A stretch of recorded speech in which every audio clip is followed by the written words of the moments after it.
Europe 1 Soir. 19h, 21h, Pierre de Villeneuve. Toujours avec Catherine Ney, Olivier d'Artigol, avant de parler de Tesla, puisque d'ailleurs il y a eu cette image du président américain qui... c'est les joies du direct, on a quand même un aspirateur devant le studio. Bref, c'est pas une Tesla, ça fait moins de bruit les Tesla. Olivier, juste un mot, parce que Antoine Armand a réagi à cela aussi, ça nous a tous à tout le moins émus, dégoûtés. Moi j'ai trouvé ça totalement nauséabond, j'ai eu des hauts le cœur quand j'ai vu le tract de LFI représentant Cyril Hanouna avec une photo photoshopée rappelant les plus immondices tracts Cyril Hanouna va donc, il a annoncé sur Europe 1 porter plainte. Tout à l'heure, vous étiez à l'antenne avec lui. Oui, il va porter plainte, il a annoncé sur nos ondes.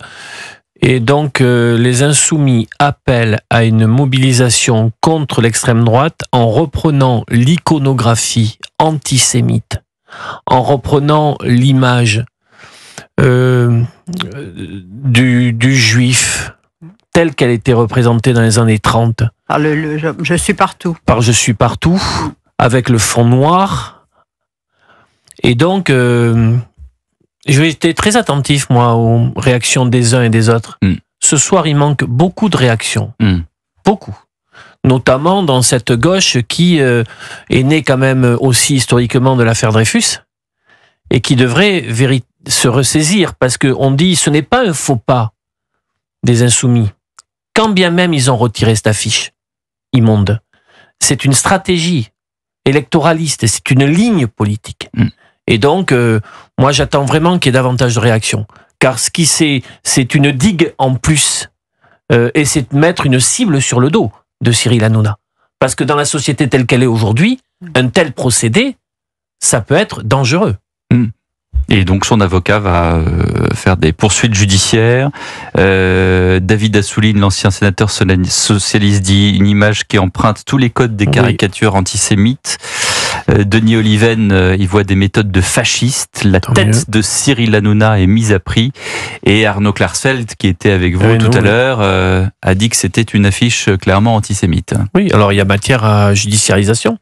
Il va falloir voir comment les choses se passent. Bon, en tout cas, on ne peut pas en rester là, on est d'accord. Catherine Ney, un mot là-dessus. Oui, non, mais c'est évident, c'est très très choquant et c'est, comme le dit Olivier, mais ça correspond à une stratégie de provocation pour un gain dans certains secteurs de la société.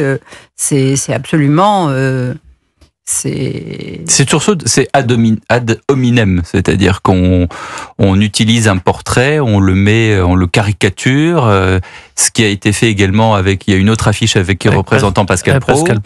On le rallie à des slogans fascistes.